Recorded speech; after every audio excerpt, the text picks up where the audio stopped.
Hello, friends, and welcome to Bottle and Bond, a discussion of the James Bond movies and lore alongside spirited companions. I am Mike Scott, and I have been watching James Bond movies for nearly 30 years, but have never really taken a deep dive into the history and lore of this film franchise. So, alongside my friend Charlie, we are going to delve into each of the 25 Eon-produced movies. During this episode, we will be enjoying a beverage or two that would pair nicely with the movie. Today, we will be discussing the movie that got me deeper into James Bond. The movie I've seen probably 100 times. The movie that changed Bond forever after. That's right, today we will be discussing 1997's Austin Powers International Man of Mystery. So put on your Burt Bacharach record, grab your Swedish-made penis enlarger, and sink into extreme relaxation while we ponder this question. Does this movie make you horny? This is episode 00 Behave, Austin Powers International Man of Mystery.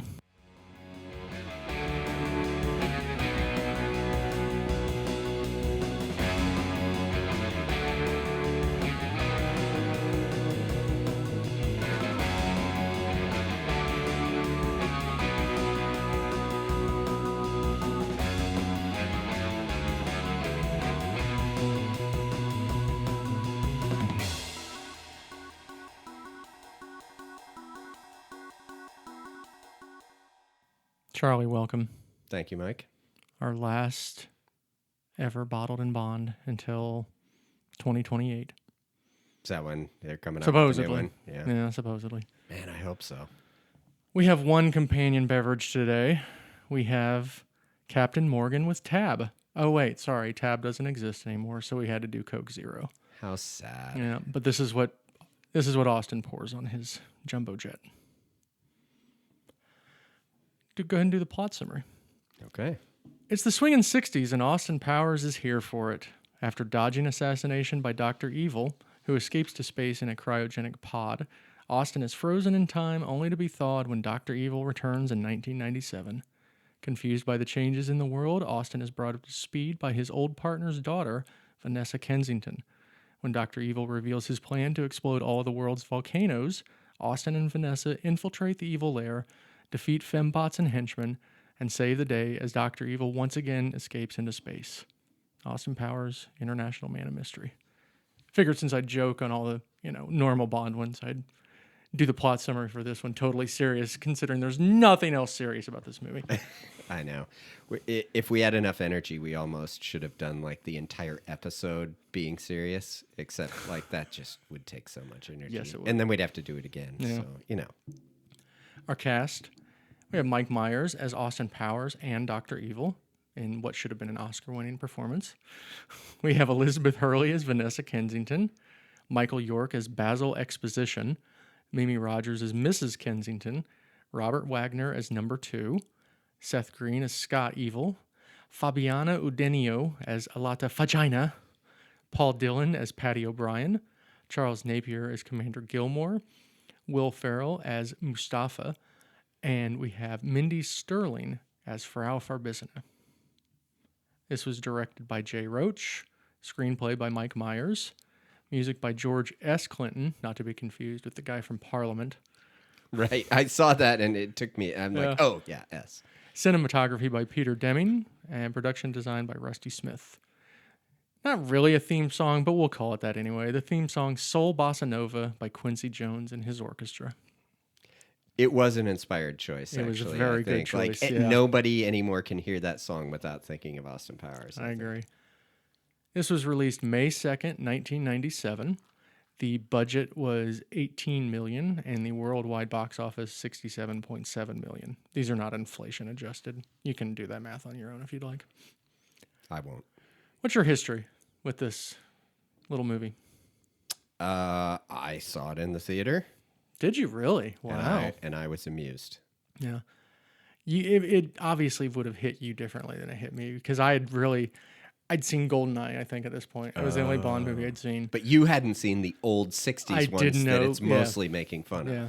But the thing is, I got this on tape, and I would watch it every Friday. I'd get Papa John's pizza, and I would watch Austin Powers. So I literally have seen this 50 or 100 times. Wow. Yeah.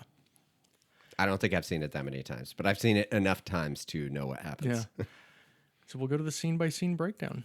We start off in 1967, somewhere A else. great year, by Yes, the way. that's right. A really, really good year. Maybe Dr. Evil's your father. Right. Somewhere outside of Las Vegas.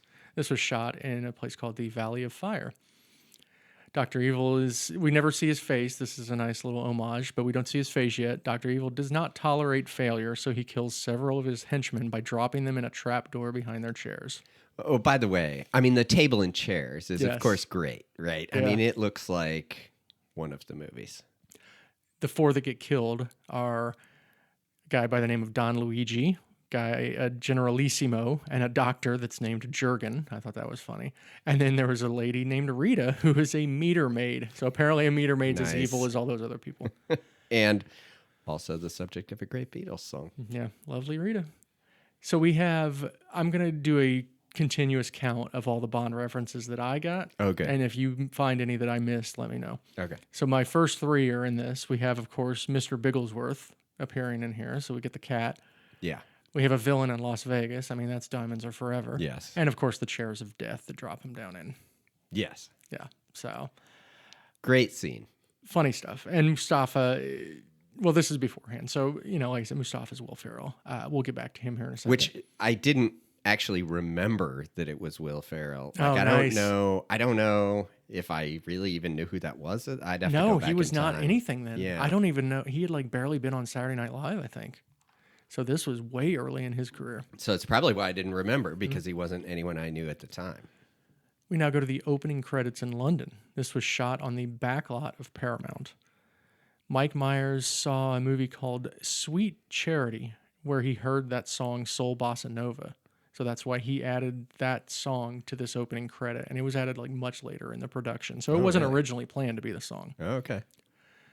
After Austin is photographing some birds, he runs away a la Hard Day's Night. Have you ever seen Hard Day's Night? I have not. Really? Yeah. So that scene where he's jumping in the air and they freeze frame, Ah. that's directly from Hard Day's okay. Night. Then we have Austin leading a band and dancing. And I was listening to the commentary, and apparently there are no such things as marching bands in England. They have brass really? bands, but they don't have marching bands. Oh, that's an American thing, Yeah. huh? We then see Austin doing a flip into Mrs. Kensington's Jaguar, which is a 1961 E-Type roadster. Yeah, that's a great car. Yeah. Mrs. Kensington's played by Mimi Rogers, who was once married to Tom Cruise. Okay. At this point, we get them driving away, and we get that nice rear screen shot, like the old Bond movies, where it's clearly fake and it's just a Right, where they're in projection front of kind a thing. green screen Yeah. and you can tell, yeah. And then they do Basil calls to give Austin an assignment, and then that shot is an optical screenshot. So they don't do video of somebody calling like that anymore either. But it was good. It was good. Yeah. What I did like, every time he called, this is Basil Exposition with British Intelligence, as if, You like as if that he his- doesn't know who it is. You like that his last name is Exposition Yeah. because he's giving Austin exposition about about what's Yes. going on in the movie. Later that night, we're at a Big Boy.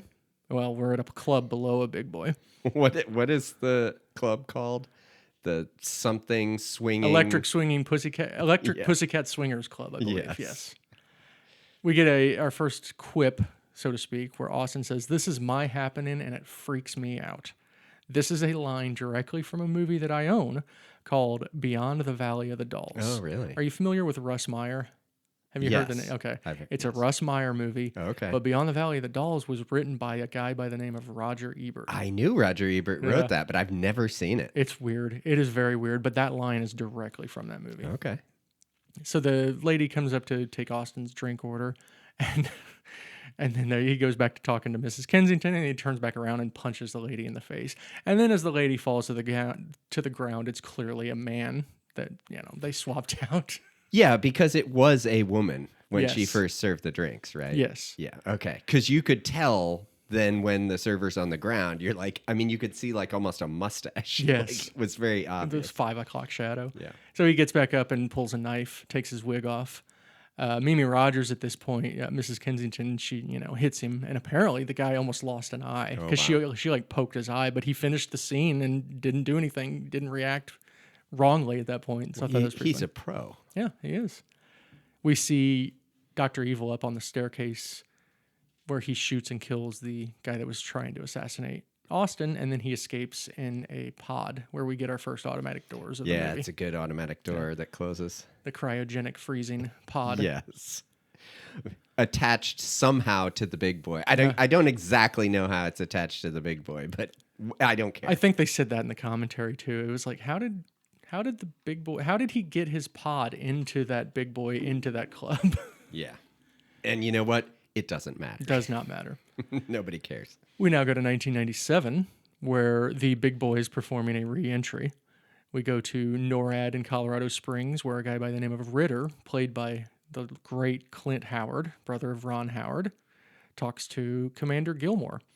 Commander Gilmore is played by a guy by the name of Charles Napier, who was actually in Beyond the Valley of the Dolls. Oh, wow. Yeah, I thought that was pretty funny. Gilmore, then we get this shot where it's like 8 different screens, and Gilmore orders his assistant to prepare him to go to London, England, but also to feed his fish. Feed his But not too much. Yeah. Well, I wish you'd written down the exact quote, but I really love the point where he said the big boy goes off the screen and the guy says big boy disappeared and Charlie, I've seen this movie 50 times. and he says, Well, actually, sir, the big boy's never left. He's continued to offer great meals at reasonable prices. And then Gilmore goes, "Oh, shut up." I really, really like that line. Yeah.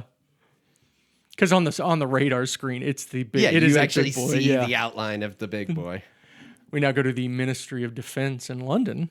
Basil Exposition, Commander Gilmore is now there, and then General Borshevsky are visiting the cryogenic lab where Gary Coleman, Vanilla Ice, and Austin Powers are all frozen. Yes.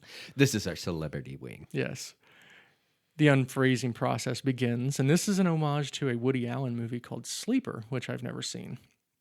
So I've heard of it, but I've okay. never seen it either. So we start with the laser cutting phase. Yes. We then go to the warm liquid goo Warm phase. liquid goo. We go to the reanimation phase. We then go to the cleansing phase, which that scene when him going across the conveyor belt, I just thought of Dr. No. When Bond and Honey Rider are getting decontaminated. It made me think of yeah. that. So I put that as a Bond reference. I agree with you there. I think that's pretty good. I love how they froze him with his glasses on. Yes. As I'm sure you would do. Yeah. We now go to the evacuation phase. You can tell Austin is still very young given the length and strength of that pee stream. Right. And also, I'm sure it was a stunt pee Yeah. anyway. I don't think I'd be able to do that even were I frozen for 30 years now. No. But it's a very memorable scene with him peeing. Yes. And it not, evacuation, please. Come back. Come. Yeah, evacuation, come. Evacuation, come. And then he finally Yes. finishes off.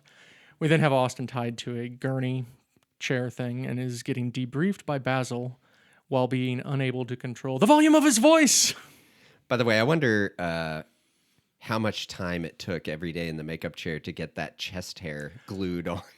Listening to stomach. listening to the commentary, Mike Myers was just bitching about that constantly because of the I'll glue bet. Yeah. and like the scenes where he's with Vanessa later, like she would get glue all over her hands and stuff, and by the end of the night it had fallen everywhere.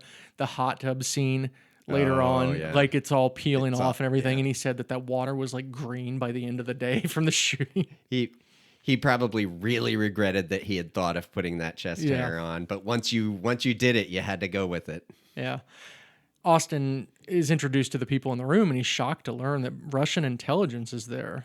So Basil Exposition explains to him that the Cold War is over, in which we get an Austin quip. Finally, those capitalist pigs will pay for their crimes, eh, comrades? I really did like that. And then Basil goes, Austin, we won. Oh, groovy, Oh, smashing, yay, capitalism. Yay, capitalism. That was pretty funny. Did you notice that there's like 2 nurses standing beside him right here, and like you hear him say hello, but his Yes. mouth doesn't move? Yeah. Little editing issue there. Look, this is not a super high budget movie, but it doesn't matter because it's amazing. Right. Basil then says Austin will be working with Miss Kensington, and he gets excited because he thinks it's his old partner, but it's actually Miss Vanessa Kensington, her daughter. And Austin quips here, "My God, Vanessa's got a fabulous body. I bet she shags like a minx." How do I tell them that because of the unfreezing process, I have no inner monologue? And then he looks up and is shocked. I hope I didn't say that out loud just now. Yeah. Vanessa tells Austin she will acclimate him to the 90s, and a lot has changed since 1967. And yet again, we get a wonderful quip here. No doubt, love, but as long as people are still having promiscuous sex with many anonymous partners without protection, while at the same time experimenting with mind-expanding drugs in a consequence-free environment, I'll be sound as a pound.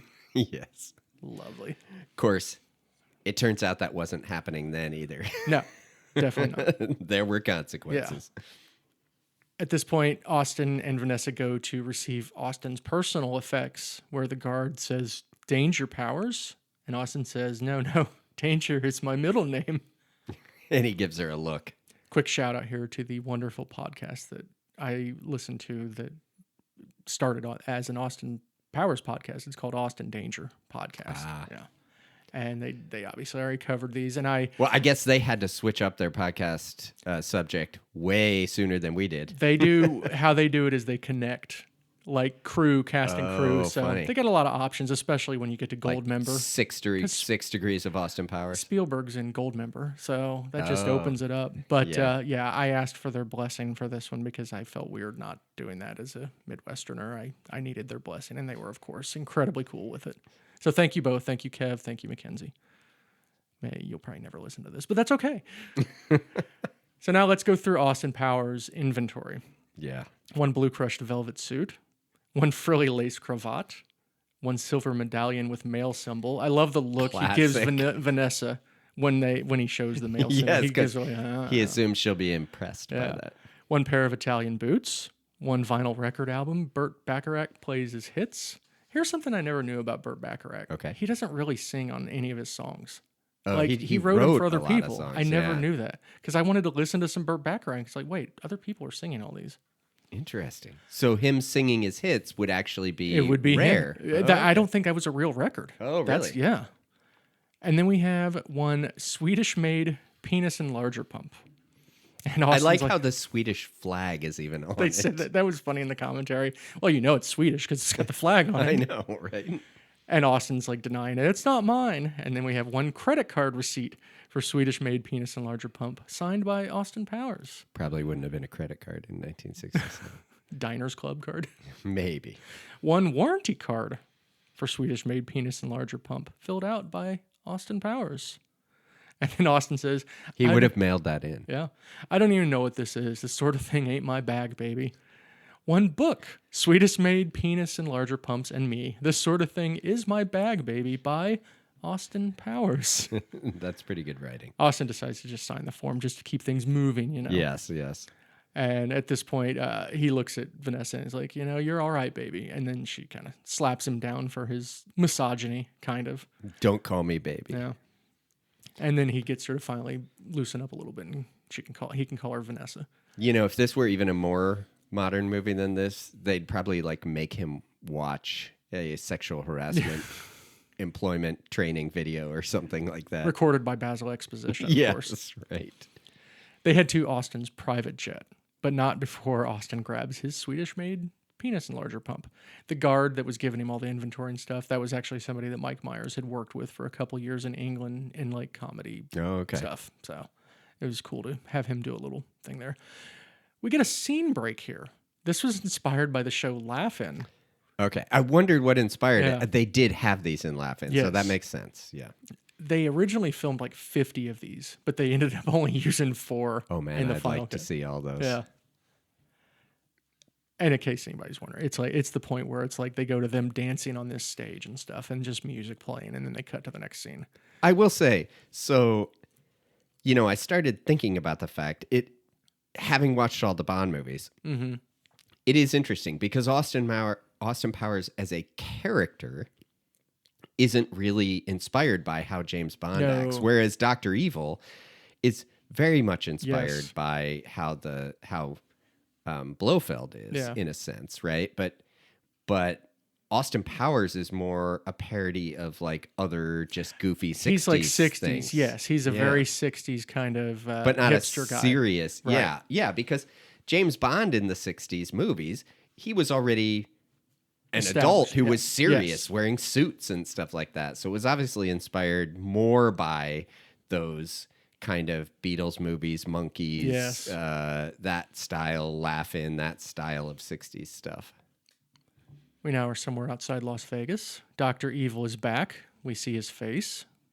Looks an awful lot like Blofeld from You Only Live Twice. So I read a couple things that Mike Myers really wanted some other person to play Dr. Evil. Really? Yeah, he recruited a couple other people. He tried to get Jim Carrey to do it, supposedly, in one of the things I read. But he tried to get a couple other people to do it and then just decided to do it because he couldn't get anyone else to. And frankly, I almost think he's better as Dr. Evil than Austin Powers in a way, right? I mean, his Dr. Evil is very good. Something I will say, which Mike Myers refuses to admit to this day, but it's obvious. Dr. Evil's voice is clearly Lorne Michaels. If you ever listen to Lorne Michaels speak for an extended amount of time, he has that exact same cadence. It's hilarious. Yeah. Or you listen to all the SNL people who imitate Lorne Michaels. Right. We see that Mr. Bigglesworth has lost his fur, and so Dr. Evil's pissed about that, so he kills Mustafa. Mustafa, very slowly. Yes, Mustafa's played by this guy named Will Ferrell. I don't think I've actually seen him in anything else, including definitely not one of my favorite movies of all time called Stranger Than Fiction. So I'm still alive, but I'm very badly burned. So he's burned very badly. He keeps, moaning and screaming, and Dr. Evil finally sends a henchman to shoot him, but he doesn't kill him. He shoots him. No. He shoots him right in the arm. Yes. And then there's another shot, and he dies. Dr. Evil now introduces the henchman. So we have Frau Farbissina, head of the militant wing of the Salvation Army. Bond reference number 6. This is clearly Rosa Klebb / maybe a little bit of Irma Bunt. Rosa Klebb's the one from Russia with Love. From Russia with the knife Love. Yeah. boot. The one who's yes. We have Random Task, ex-Korean wrestler. Oh my gosh. I think this is a reference to a prior character. Oh, do you maybe think? Somebody named Odd Job. I can't get the connection quite in my head, but I think so? it might be inspired by Odd Job. Apparently, according to internet sources, the guy? This guy is like in jail for very bad things. He murdered somebody, I believe, yes. Yeah. With a shoe? Whereas the original Odd Job was a very nice guy. And like a famous Hawaiian wrestler or something. Something like that.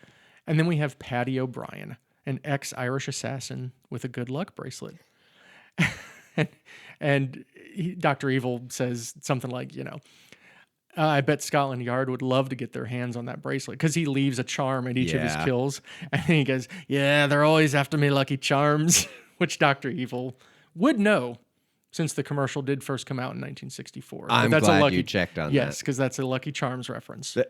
Apparently, the little thing that the Frau does after that, where she explains it, is like an ad lib. She improvised that whole thing. It's a television commercial.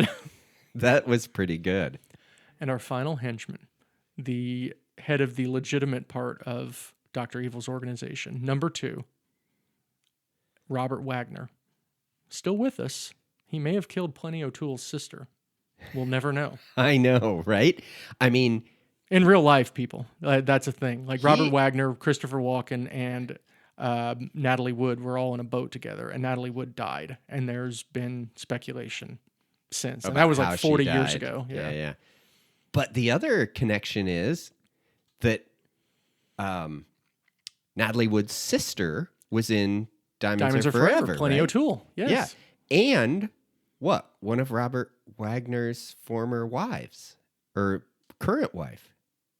Both girls had a Robert Wagner connection in that movie. Tiffany Case. Yeah. Oh, I forgot about that. They both had a Robert Wagner connection, and they didn't get along on set, supposedly, because the one blamed Jill St. John. That's it. For killing his sister. And I think he married Jill St. John, right? Wow.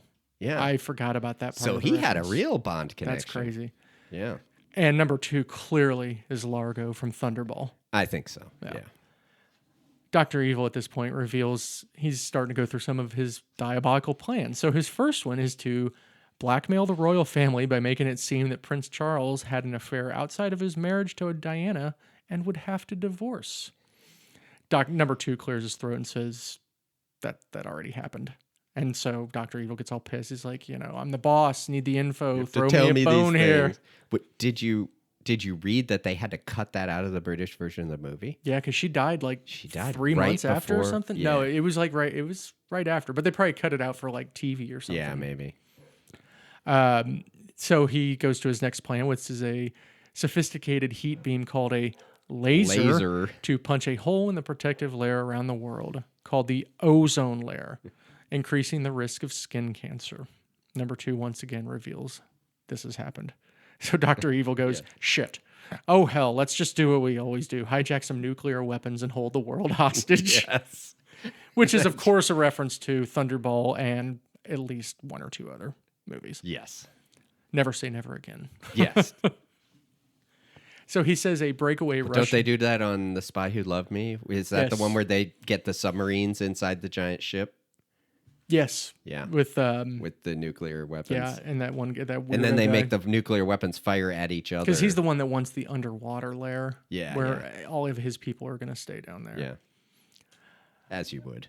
He says a breakaway Russian republic called Kyrgyzstan is transferring some weapons, so they're gonna steal the nukes and hold the world ransom for $1 million. Yes. To which number 2 says, "That's not much money. Virtucon makes over 30 billion annually, or something like Yes. that." So then he says the plan again and says $100 billion. That is a pretty good time travel Yeah, joke, basically. it is. We now go to Austin's jet, where Austin pours himself a Captain Morgan with Tab, and we are just going to have a quick sip of our Captain Morgan Okay. and Coke Zero. Cheers. Cheers. That's a rum and Coke, all right. Yeah, that's good stuff. Nothing wrong with that. No. Did you like Tab? Tab Cola. What a beautiful drink. Was it? Because it was like saccharin, right? It was diet, and it was made with saccharin. It's for beautiful people. I assume you're referencing a commercial.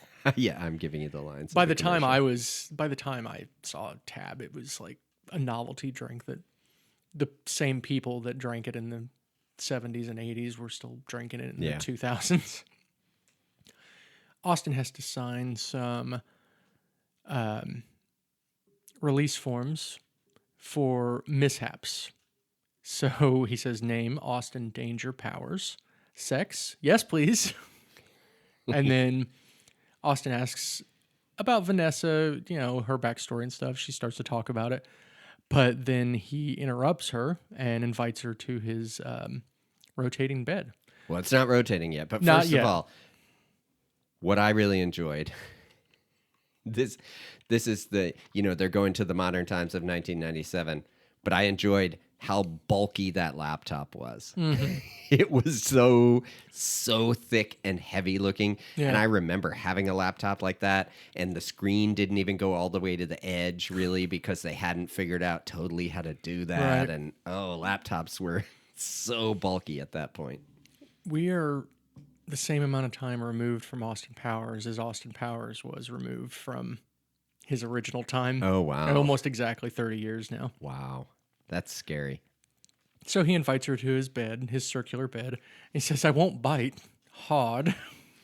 And then he says, now let me ask you a question and be honest. Do I make you horny?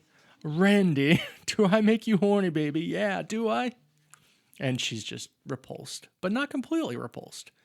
And she says something like, well, first off, he pulls her onto the bed and then he falls on top of her. And I fell over. Yes. I used to do that all the time. So Vanessa rejects him, but then she's like, I would never have sex with you, even if you were the last man on earth and I was the last woman on earth, and it was simply for procreation. And he says, what's your point? Yeah. Now, what is the bed scene a reference to, Mike, that you didn't mark down here? Oh, isn't it Casino Royale 67? It is. Yes. Yes, it's a direct reference to that, where they have a similar scene. Yeah, that's right. Because there's another scene later that's also Casino Royale 67. It's goofy. Now, see, that is one thing when I saw the movie that I would not have known, because Right. 'Cause until you literally recently just I had watched never Casino. seen 1967. Oh, yeah. But it's so ridiculous. That's funny. And in fact, Austin Powers' outfit and all that is probably itself more a direct reference to 67, right? Because he's kind of wearing goofy, frilly outfit in that movie. Yeah. Vanessa goes to sit down on a chair, and Austin's just doing that. And this was all ad-libbed by Mike Myers, him doing all these dances and stuff on the bed. And she looks back and like scoffs at him, but then when she turns around, she was smiling a little bit. So she's already warming to him a little bit. Yeah. We're now back at Dr. Evil's lair. Frau Farbissina says, "Remember when we froze your semen?" And she says, "Well, after a couple of years, we got a little impatient. Dr. Evil, I want you to meet your son, Scott!" Yes. And this is where we get Seth Green, best known from Family Guy and Robot Chicken. Did you ever watch Robot Chicken? I did not. You should watch Robot Chicken because it's like, it's all action figures doing stupid stuff. Oh, really? And it's like old action figures, so you might actually find it quite like funny. Evil Knievel? I think so, actually. Oh, I think really? they have an Evil Knievel scene, yes. Nice. So Dr. Evil meets Scott. He tries to hug him. Scott rejects him. And so Dr. Evil's like, "I'm with it. I'm hip." And he just starts doing the Macarena. Yeah. What's funny is they could not say that. And even on the commentary, they were like, this is just something that looked like the Macarena. It was not the Macarena because they were worried about getting sued. Well, that's funny. Austin and Vanessa then arrive in Las Vegas. And this is where the Jaguar returns. So they arrive at their hotel. Austin asks her which side of the bed she wants to sleep on. She points him to the sofa. And then Austin quips, "Shall we shag now or shag later?" And, she gets all, ruffled up again. But he's like, "I'm just joking." And then Vanessa says, "Let's unpack." And she opens her bag, and everything is in a little plastic bag. Individual with a Ziploc bag. To which Austin yells, "Nerd alert." Yes. What's funny about that is listening to the commentary, Jay Roach, the director, he said his wife, that came from his wife. His wife does that kind of stuff. And That's packs funny. it. You know who his wife is? No. Susanna Hoffs.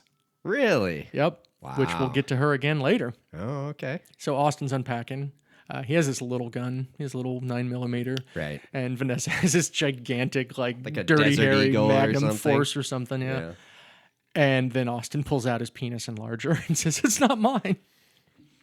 We then go down to the casino where Austin starts mingling with people. "Hey, there you are. Do I know you? No, but there you are. You're right there." And Vanessa tells him about how Virtucon executives play at this casino. Austin then goes to a blackjack table, and number 2... I mean, what would a Bond movie be without some have to have casino cards, yeah. scene? Yeah. He joins number 2's table as the cards are being dealt by the soup Nazi. Yeah. I mean, I didn't really know where this was in time, but apparently they had seen him on Seinfeld and thought he was good and recruited him for the movie. Yeah, because this was like tail end of Seinfeld. Yeah, I guess so. So number 2 has 17, and then he uses his trusty X-ray eye patch to see that the next card's a 4. So he hits. I played poker last weekend, but I forgot my X-ray eye patch, so I got cleaned out. That kind of reminds me of the see-through the glasses that Bond has that see through the darkened window. A View to a Kill. View to a Kill. Yep. Yeah. When Christopher Walken and Tanya Roberts are in the room. They're out at his big house at that party. Austin gets a 5 because number 2 says, "I like to live dangerously." So Yes. Austin gets dealt a 5, and he says, I'll stay. And he says, "I too like to live dangerously." And then he says, "Well, cards aren't my thing. Allow myself to introduce I highly recommend you hit. My 20 beats your 5. Allow myself to introduce myself. My name is Richie Cunningham, and this is my wife, Oprah." Number 2 introduces himself as number 2. And he asks what his business is. Or, I'm sorry, he then introduces his confidential Italian secretary named Alata Vagina. Austin does a double take. And then we get 2 Bond references here, which obviously we already said the first one, playing cards with the villain. And then Alata Vagina, I think that's in reference to somebody named Pussy Galore. I'm trying to connect it. Could be. It could. It's also in the vein of Plenty O'Toole, right? I mean, of course, a lot of these Bond names are in the same ballpark. Is that your father's? Named after your father? Yes. Austin at that point, number 2 says he's got to go to the little boy's room. Austin follows him to the men's room where Richard Rich Texan from The Simpsons walks in, played Yes. by Tom Arnold, who, of course, I know from the great Bond movie, True Lies, And being married to Roseanne. and being married to Roseanne. He's on an episode of The Simpsons as himself. Not Do surprising. you remember what this is? I don't. Okay. So there is a meteor or comet or something headed for Earth, Mm-hmm. and it's going to destroy the Earth. And so they're Oh, is this where they put like the famous people on the rocket? they put the world's smartest people on the rocket, and then somehow Homer and Bart get a ticket on the rocket, and they're all excited. And then they look around and they go, "Wait, Rosie O'Donnell, Tom Arnold? This isn't the plane going." And they're like, "Oh no, this is the one going straight into the sun." Nice. Austin and the rich, I'm just calling him the rich Texan just because I think that's funny because that's Yeah. what it makes me think of. Austin and the rich Texan proceed to play a game of battle shits. He wishes Austin luck with his own number 2. You tell that number 2 who's boss. Yeah. At this point, Patty O'Brien lifts up. Of course, there's a hidden A trap platform, door. Yeah. hidden window, yeah. And he tries to strangle Austin, who is grunting, struggling, and you see Austin's feet under the stall. I mean, this is just comedy gold, where he's like, You're going to bust an O-ring. Yeah, that was ad-libbed by Tom Arnold. You're gonna That's bust pretty an good. O-ring, yeah. He said like, hold on to something, bite like hell, or bite down and give it hell. You tell that turd who's Yeah. boss. Austin eventually gets Patty O'Brien down into the toilet and gives him a mega swirly while asking him who Yes. number 2 works for. Yes. That's right, you show that turd who's boss. And then they both get out of the stalls and we see Patty O'Brien's head down into the stall and the rich Texan's like, "Boy, what did you eat?" So stupid. It is stupid, but funny. We're back at Dr. Evil's lair. They have the warhead, so they decide to do a Zoom call with the United Nations. At first, Patch me right into the war Yeah. room of the United Nations. did you like how all the United Nations people, they all had some sort of stereotypical outfit on from wherever they were? Like there was a Yes. Canadian Mountie and a Japanese sumo wrestler. Yeah. Dr. Evil at this point demands $1 million, so they all laugh at him. Yes. And then he changes it to 100 billion. And Babu Bot at that point tells Dr. Evil they will not negotiate with terrorists. So we get Nice. another Seinfeld actor in this. Yeah. Poor guy. The other funny thing is now, see, I did extensive research on this, Mike. That reminded me of the one where once he hangs up the phone, like they all go crazy and start talking to each other, which is exactly what they did in, I can't remember which Bond movie it is now. He threatens to detonate a nuclear device, and when he hangs up the phone, like they all suddenly, hell breaks loose and they start yelling at each other. But I can't remember which one it is. I think that was Thunderball. Possible. I think so. I thought it was later than that, but You could be right. I'll try to figure We'll it out. research it. We'll put it on our 2028 It's errors and probably, if I omissions. flip through my book here that I have, it would probably be in there somewhere. So after that, they disconnect the call, and then Dr. Evil and a henchman share quite the lengthy laugh, the evil maniacal laugh, which Mike Myers was, pointed out. You want it to the point where it's uncomfortable, but then it becomes funny again because of Right. how long it goes on. And I think they did a good job with that. Back in Vegas, Vanessa talks to Mrs. Kensington on the phone as Austin wakes up. So we get a bunch of sight gags here as naked Austin stretches. We get the magnifying lens, we get the wine bottle, Yeah. the coffee pot, and then Vanessa takes a big bite of a sausage. Sausage. This was really interesting because if you look at it now, knowing this information, it may ruin it for you. But Elizabeth Hurley had multiple monitors set up Okay. throughout the room so she could line up the props as he was walking around. Well, I wondered how they did it. You can because see it's- her Yeah. looking at the monitors, Okay. but they put multiple ones so it looked a little more natural. Yeah. It looked like it would have been very hard to do. Yes. So now we have Vanessa and Austin spying on the entrance to Virchicon, where a random task comes out with Mr. Bigglesworth. But then Austin once again hits on Vanessa, starts taking her picture, because he starts off with this camera that's got a lens that's probably like 2 feet long or something. Yeah. But then he starts taking her picture. Well, first he's like, well, that's him. I recognize the cat. I'll never forget a pussy. Cat. And they said they had to like go back and forth with the ratings board to how long they could go between those two words. Yeah. So funny. At this point, he offers to take Vanessa out for a night on the town. So now we're on top of a bus pouring champagne as Austin introduces the audience to Burt Bacharach. Nice. You think that champagne was Bollinger? Probably not. Probably not. I don't know though. Like I said earlier, I didn't realize. I mean, this is one of the only times that Burt Bacharach actually does sing. Wow. It's so crazy. And the only thing I ever knew him from was the first two Austin Powers movies, because he also sings in the second one with Elvis Costello. Oh, okay. We get a nice Las Vegas montage here. Oh, you gotta love a good montage. Yeah. Like, this is the definition of a montage. It is. It's perfect. We then go back to the hotel where we think there's some slap and tickle going on, but they're actually just playing Twister. Yeah. At this point, we get a couple of gags of Austin behind a couch. So he's pretending to walk down the stairs behind the couch. And Mike Myers actually did all these things. And he said it was pretty difficult. So he walks down the stairs. Then he has an escalator.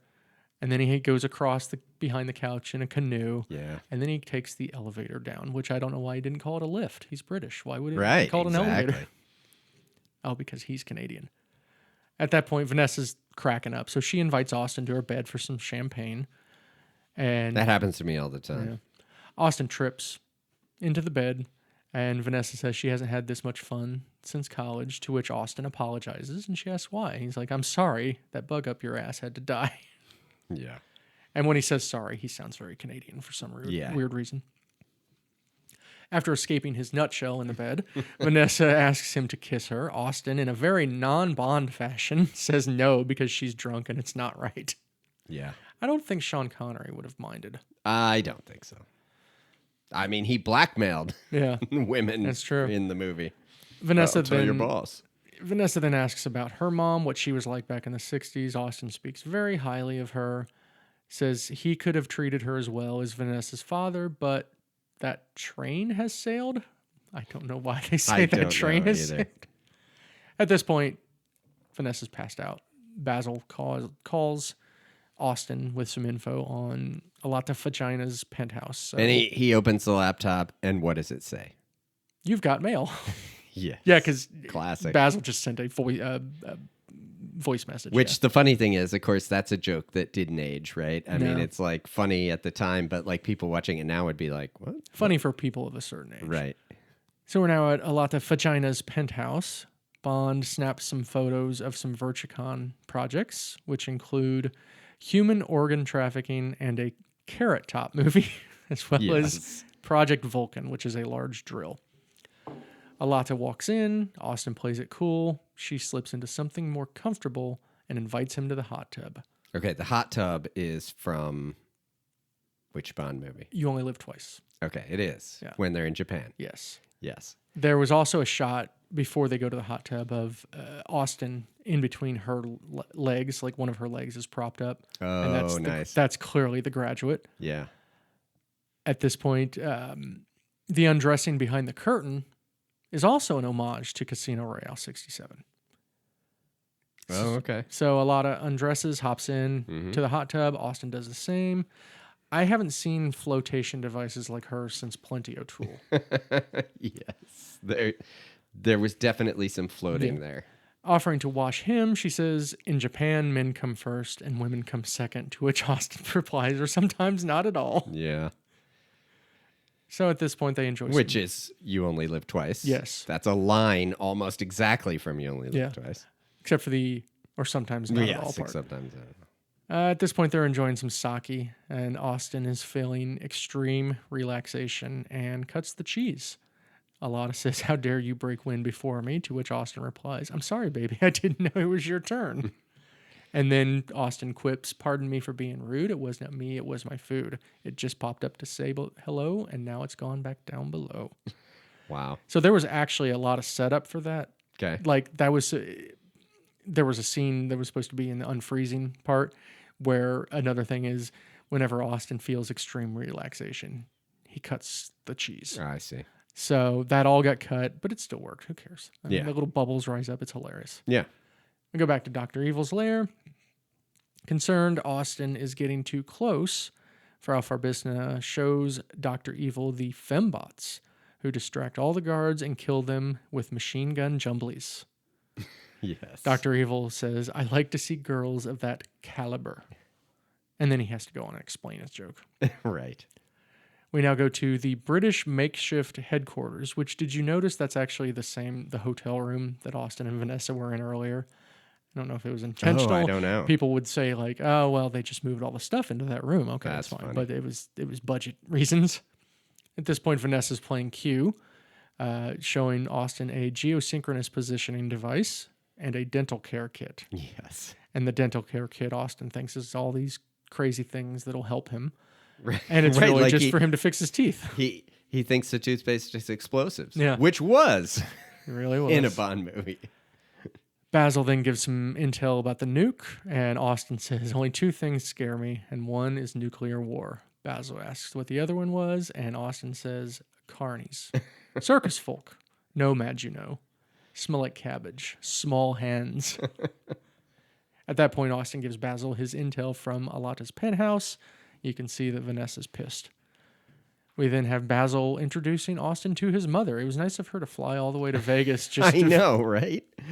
Austin punches her in the face because he mistakes her for a man, just like in earlier. It's a man, baby. And he's like trying to rip her hair off and stuff. And Basil's just freaking out. And eventually Austin's to the point where it's like, well, you have to admit she is rather mannish. Looks like she was beaten with an ugly stick. That's my mother. That lady was a professional stunt person. And they said that she was like the nicest lady. Nice. And they had a great time. We now go to father and son group therapy at some random elementary school. Yes. While other fathers and sons bond, James Bond, Scott and Evil do not. Or I'm sorry, Scott and Dr. Evil do not bond. The person leading this group is somebody by the name of Carrie Fisher. She did some popular movies. I guess he tried to get a couple other people and then just Yeah. decided he loved her in Star Wars and decided to get her to do it. She was great. Yeah, very short She scene. was. So they're going back and forth, and Scott's talking about what he wants to do. Maybe he wants to be a veterinarian, and Evil says, an evil vet? Or maybe open a petting zoo, an evil petting zoo. Evil petting zoo? And see, he's always doing that. yeah, and Scott says he thinks Dr. Evil's trying to kill him. And he's like, no, that's not true. And then Dr. Evil says, the boy's quite astute. I really am trying to kill him. At this point, this is my favorite thing in this movie because Carrie Fisher asks him Tell us about your childhood. Yeah. And he goes into this monologue that I used to know this entire thing from memory. I had a poster of it up on my wall. Funny.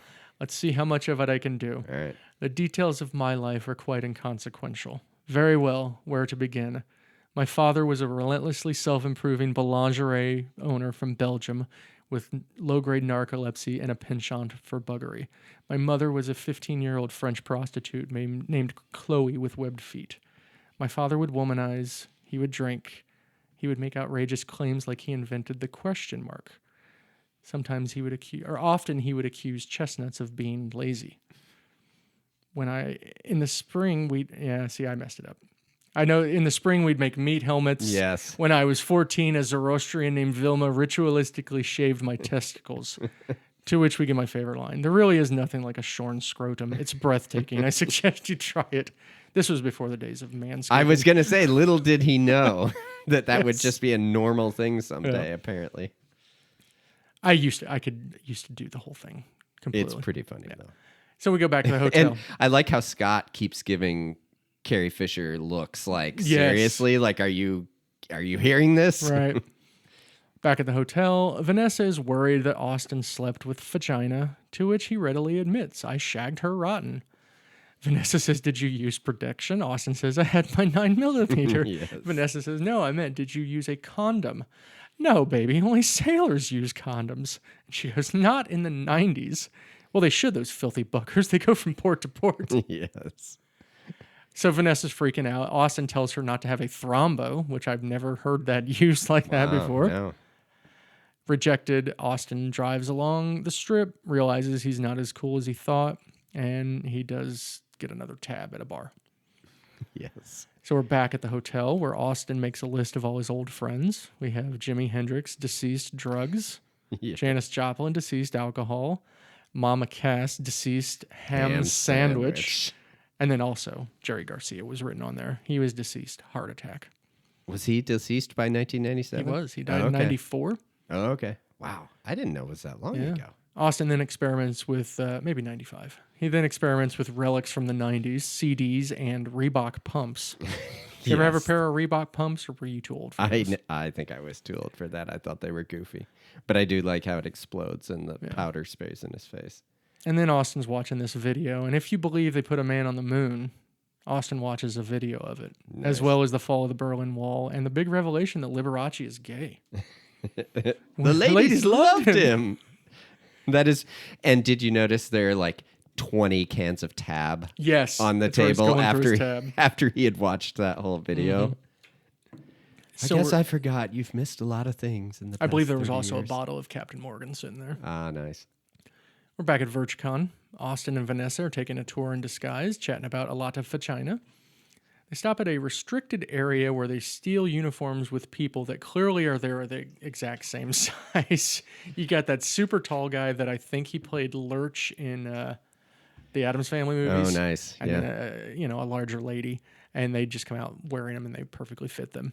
Well, that's a reference to every Bond movie. Well, yeah. Right. But yes, definitely A View to a Kill. Yeah. At this point, they hijack a steamroller where they kill Mad TV's Michael McDonald. Very slowly. Yeah. Yamo Michael McDonald. Yamo be there? More like Yamo be dead. Oh, right. Wrong Michael McDonald. Sorry. Wrong Michael McDonald. But he's like 30 feet away from the steamroller. There's a deleted scene of that.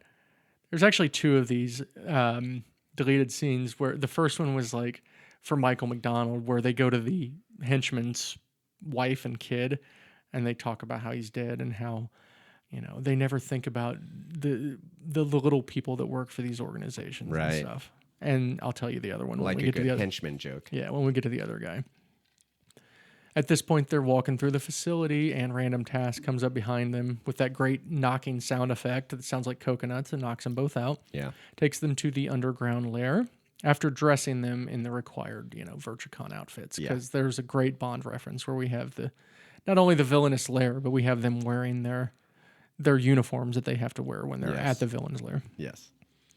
Dr. Evil reveals he has a drill that will cause every volcano to erupt.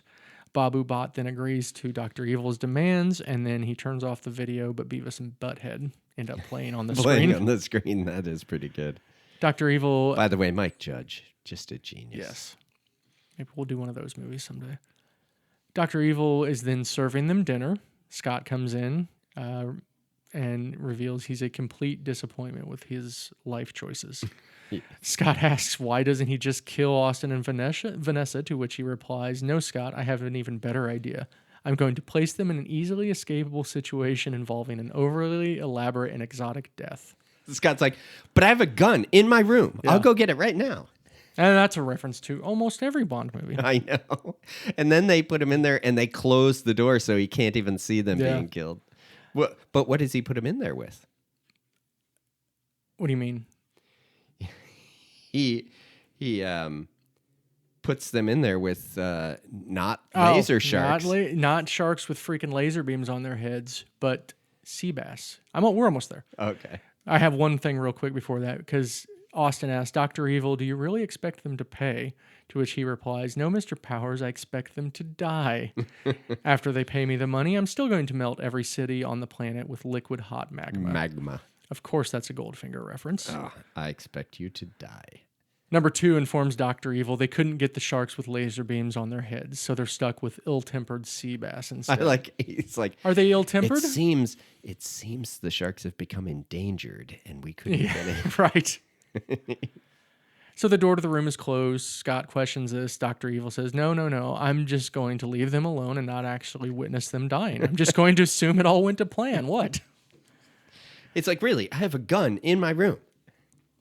In which, at this point, Dr. Evil shushes Scott many times, which is another one of those things where it's like, okay, it's to the point where he's doing it too much, and then it gets funny again. Yeah.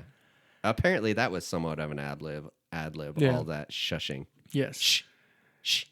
So Vanessa and Austin are on this platform, which I realized just now. That's Live and Let Die, where they're on this platform tied up together. Yeah.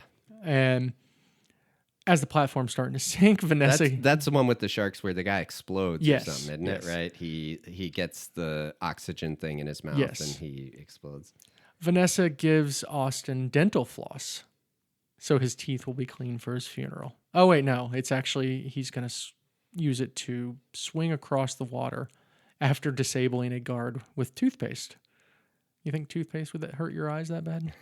I don't know. Even but a perfect shot? He squirts it. Judo chop. Yeah. And squirts it across the thing. He then puts the guard's head into the water where it is eaten.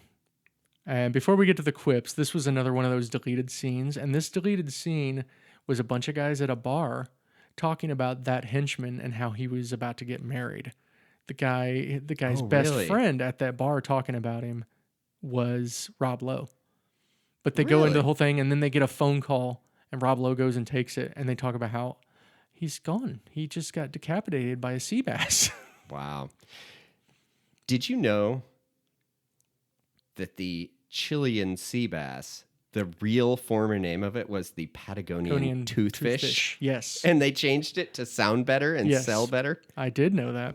Nice. So now we get a bunch of quips from the guy that lost his head. Not a good time to lose one's head. That's not the way to get ahead in life. It's a shame he wasn't more headstrong. He'll never be the head of a major corporation. That'll do. At that point, yeah, Vanessa shuts him down. That is pretty good Yes. because, I mean, what a great reference to every Bond movie having to have a quip for every death. Especially Roger Moore. Yes. Austin then sends Vanessa up a emergency exit to go get help after he apologizes for his behavior and then looks up Vanessa's dress as she's going up the ladder. I know, right? And then he drives the golf cart. Yes. Classic In one of scene. the best stupid gags of the movie, Yeah. Austin tries to turn the cart around and head back to the main chamber, and it's completely sideways and stuck. We see the nuclear warhead. And I thought to myself, they must have had the prop people make a golf cart that was the exact Yeah. length to get stuck in that hallway. Yeah. We then see the warhead being brought into the main chamber. Very much looks like Dr. No, the whole thing there. Oh, the whole room Yeah. and the outfit. Yeah. Austin then meets the fembots. The fembot knocks Austin out with smoke from her jumblies, to which Austin replies, "Is it cold in here?" Well, did you notice that the fembots did some of them did like a handsprings and stuff like that Like to get him? somersaults and stuff. Yeah. Like Bambi and Thumper. That reminded me of Bambi and Thumper. That's a good thought, yeah. Yeah. The probe then is put into the warhead's put into the drill as Dr. Evil falls out of his chair. That was pretty funny. Yeah. I like how he has that see-through Yes. plastic suit on like Dr. No. Austin, at this point, he's dazed, tries to prevent seduction by thinking about baseball, cold showers, and Margaret Thatcher naked on a cold day. Yes. At this point, Vanessa comes in and leading the cavalry into the plant. But before that, Austin is resisting the fembots by dancing as the Divinals I Touch Myself plays. I feel like this is not a reference to anything other than goofy Mike Myers Yes. dancing around. This has always worked for me, too, this dance. Yeah. But, of course, my underwear is the American flag, not the Union Jack. Obviously. Vanessa sees Austin doing his dance as the music stops. Austin says to the guards with Vanessa, "At ease, boys," to which Vanessa says, "Likewise." Yes. And then one of the guards really was attracted to Austin. I he saw just kept that. staring at him. Yeah. So the subterranean probe begins its launch as a guy that clearly looks like he was from one of the Bond movies begins the countdown. Yes. And the countdown guy, we've seen him in multiple movies. Yeah.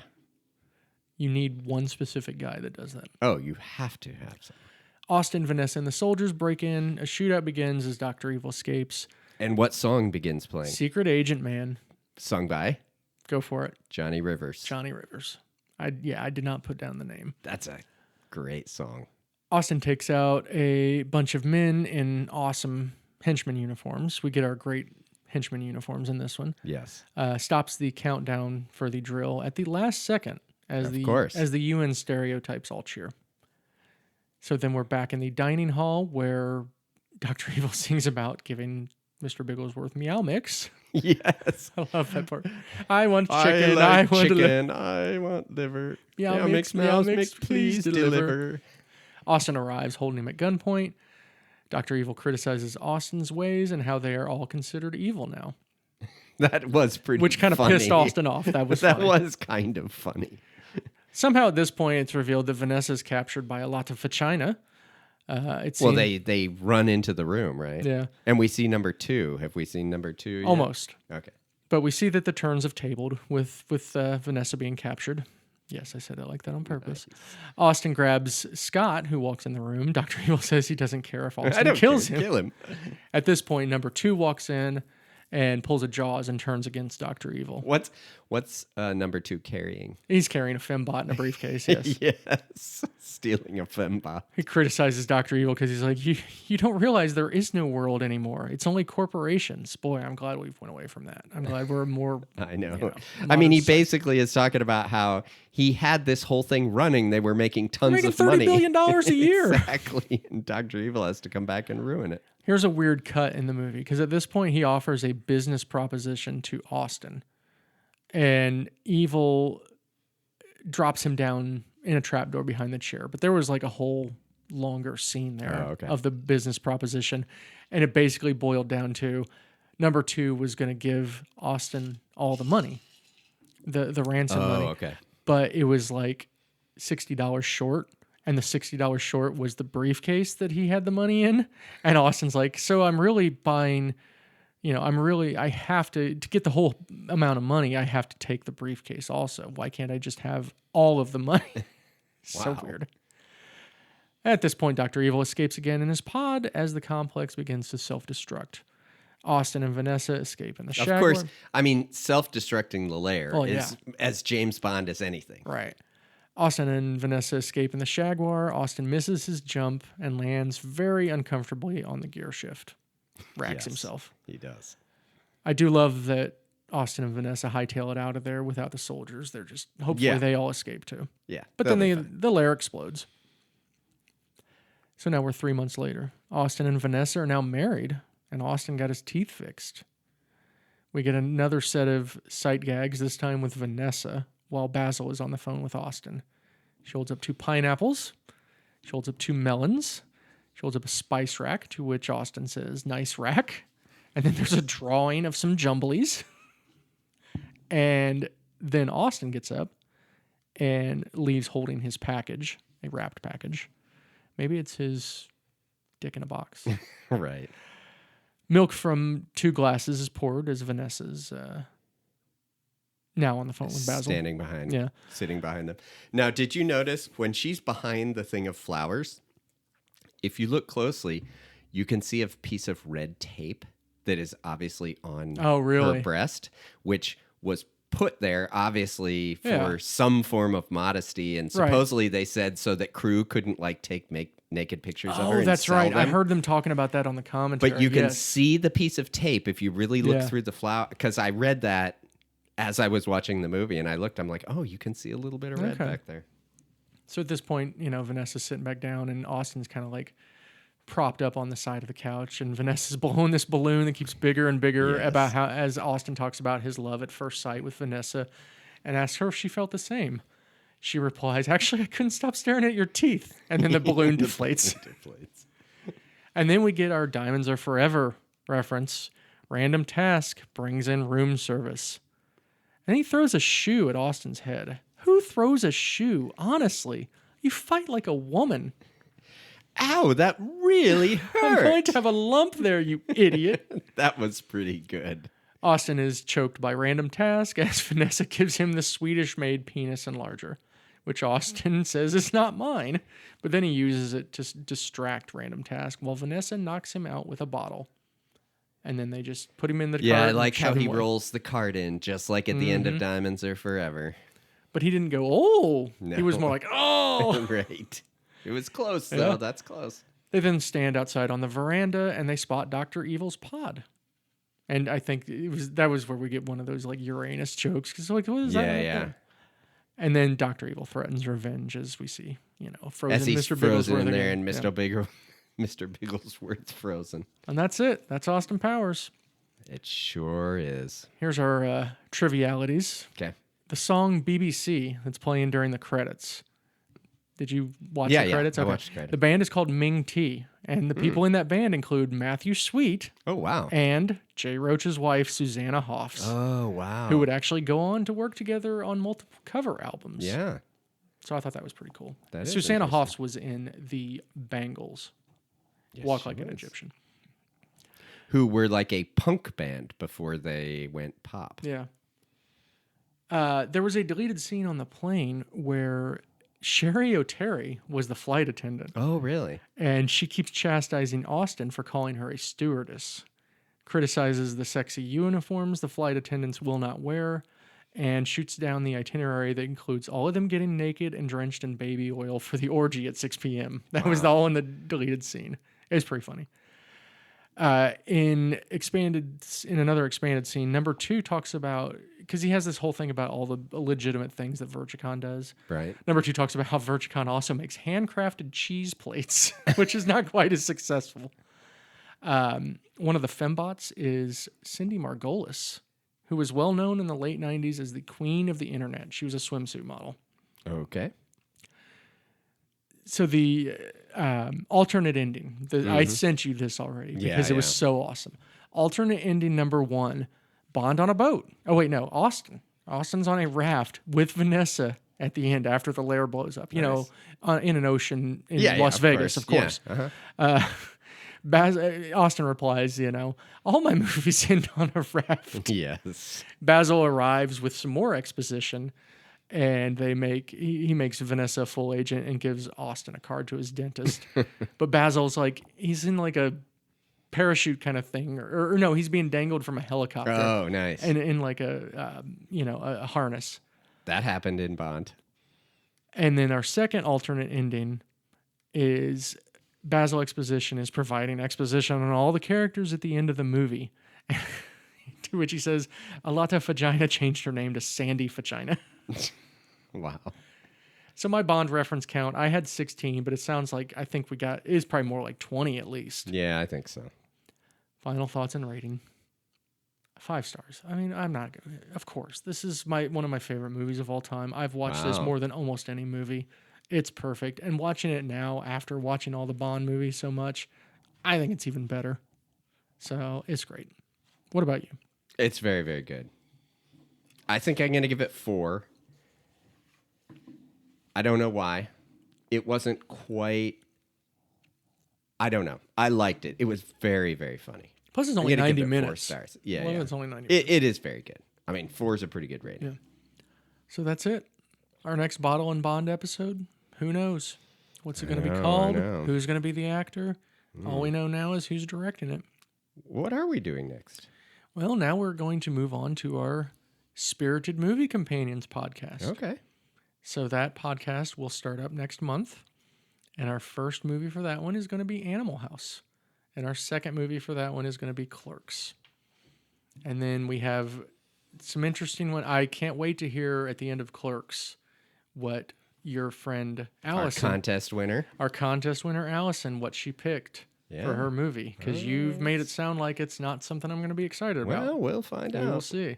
And then I've been talking to our other friend Sean of the Sean and Amy that bought us our bottle of Bollinger that one time. Yeah, and our gifts. I mean, and our wonderful gifts are decanters with Bottled and Bond logo on them. Yeah. Very cool stuff. Our biggest patrons for sure. Yeah. He's going to pick the second movie. All right. He gave me one name. I don't know if he's going to stick with it, but if he does, I think that you will be excited for that one. Okay, good. So that'll do it. Thank you, Charlie. Thanks, Mike.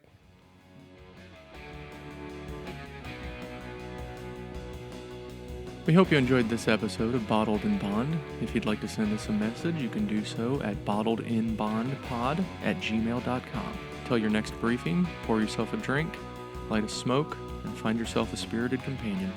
Goodbye.